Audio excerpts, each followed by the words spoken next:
Hey gardeners, Amy here. Today we're going to be excavating a tree to see if it can be saved.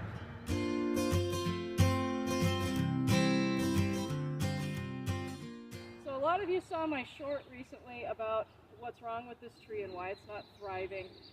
The client said it was planted about 12 years ago. It always blooms. It's a plum tree. It always blooms, it sets fruit, and then it drops its fruit before it ripens. And it's never given her any fruit. Well, why is that? And the answer is right down here at the base.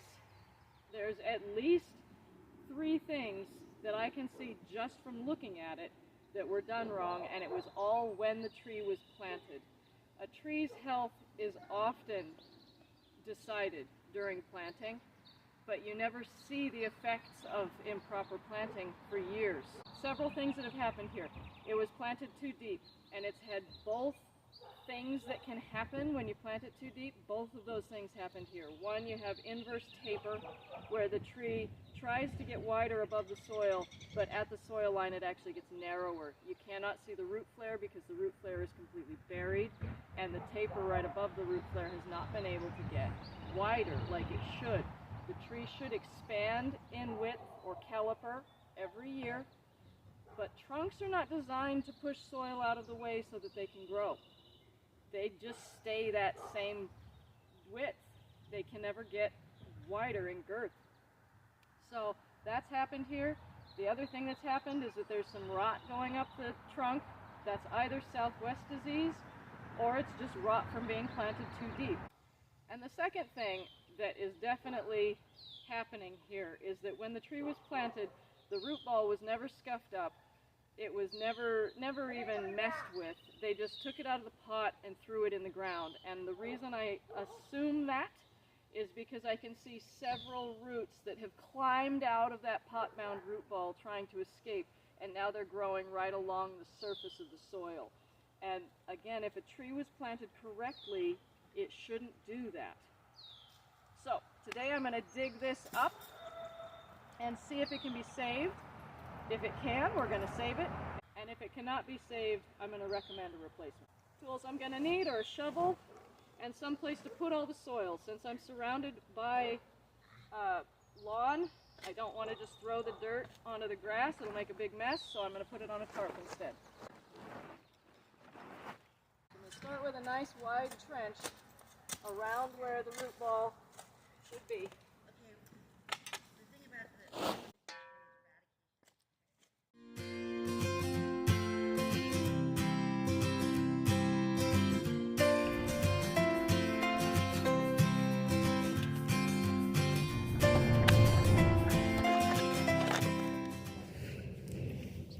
I found a few roots that I think are from the tree. This is coming from that way, so I think it's actually from another tree. This one I'm pretty sure is from here.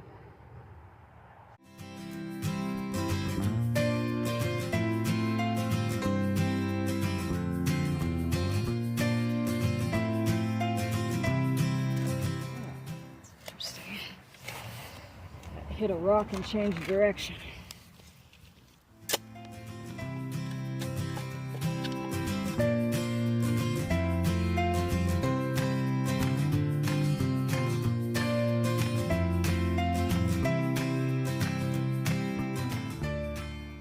Hey look, a pot-bound root.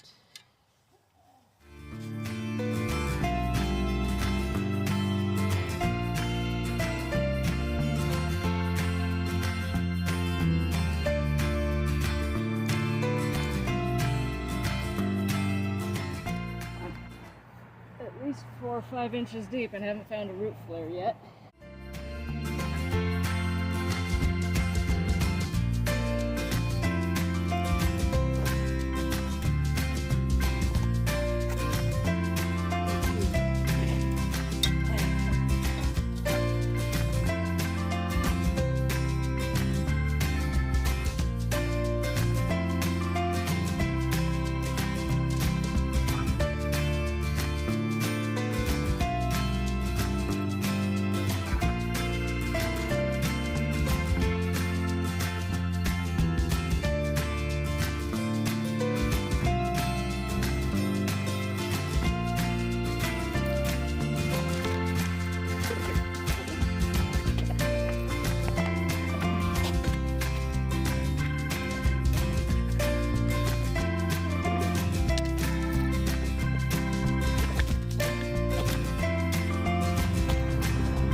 It did? Literally, we just went like this. And it fell right over. It just went with it. Wow. Oh, yep, there's a girdling root right there. Ah. The few roots that had managed to escape are so brittle that they're just breaking right off. Oh, like, I'm yeah, so we're being glad. a little mean to it, but it shouldn't do that. Yeah. It should not just snap. Okay. So, yeah, it's... Well, we can... I think we're just going to get you a new tree. Yeah, I think that's a great idea. So it was just planted wrong. It was planted wrong, and I'll show you everything about it in a minute. Okay. As soon as we can get it separated. It does have a few roots that managed to escape. And those are the ones that are giving us trouble right now.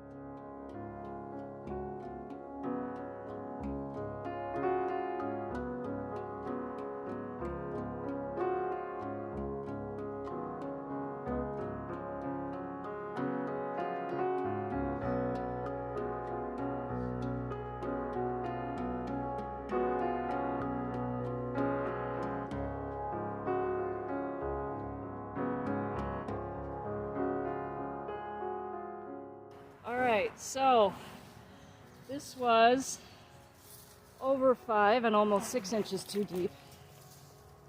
I still don't really see clearly where the root flare was. So this is where the soil line was. It should have been planted somewhere down here, so we're looking at least a 5-inch difference between the two. And check out this girdling root. Big old circle, goes straight around, round, round, and eventually escaped out on this side. This wasn't savable.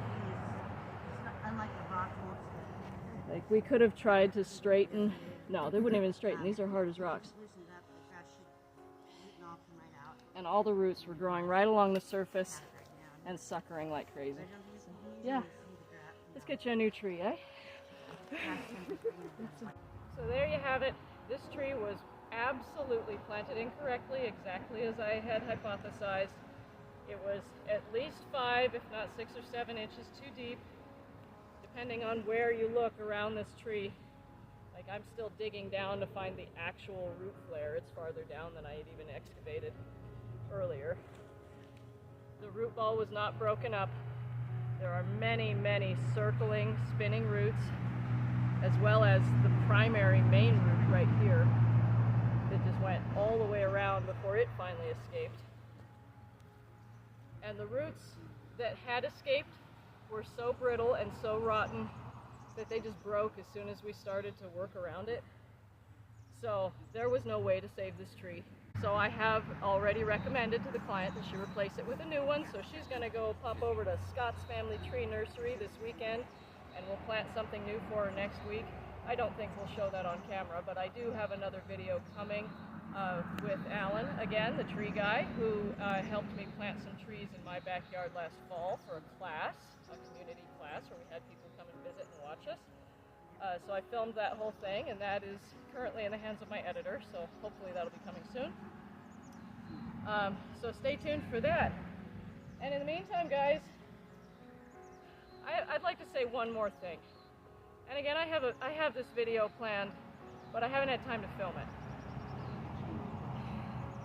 When you hire a professional, you are under the assumption that they know what they're doing, right? They're charging you for their work, they're charging you for their experience and their knowledge and their skills. So when I hear stories about professionals doing stuff like this, it absolutely drives me nuts. This tree was not planted by the homeowner. I give homeowners all the grace in the world. You can't be expected to know everything about gardening if you're a homeowner. I don't know mechanics, I don't know engineering, I don't know a lot of things that are not related to my career. You guys know your careers and what you're experts at, but you may not know everything about gardening. So in order to make up for the fact that you may not know everything about gardening, you would hire somebody like me or some other professional to do things like plant a tree, and you would assume that they plant it correctly, but they don't. They don't always. And so you've got to, as a homeowner, there's a little bit of a caveat emptor thing there, where you've got to do your research and make sure that the people you hire actually know what they're doing. And unfortunately, sometimes the only way to really know is to ask other experts. So like there's certain arborists in town that I would never recommend because I've seen their work and it's horrid, but yet they call themselves arborists, they have all the licenses. How is a homeowner supposed to know? But then I come in afterwards and I see the atrocious hack jobs they do on trees that they charged an arm and a leg for, and I tell them they better call that arborist back and have them fix this because this is all incorrect. And hopefully it's fixable. It's not always, unfortunately. I've got stories upon stories related to this, and again I have a whole video that I have planned, but I haven't had time to film yet, so that'll come someday when I have a little bit more spare time. That's it for today. Make sure to like the video if it was valuable to you and you learned something new. If you have any questions, feel free to leave them in the comments below. And as always, if you have not already done so, please subscribe so you'll get more gardening content in your video feed every week. On that note, everybody, thanks for watching, and I'll see you in the garden.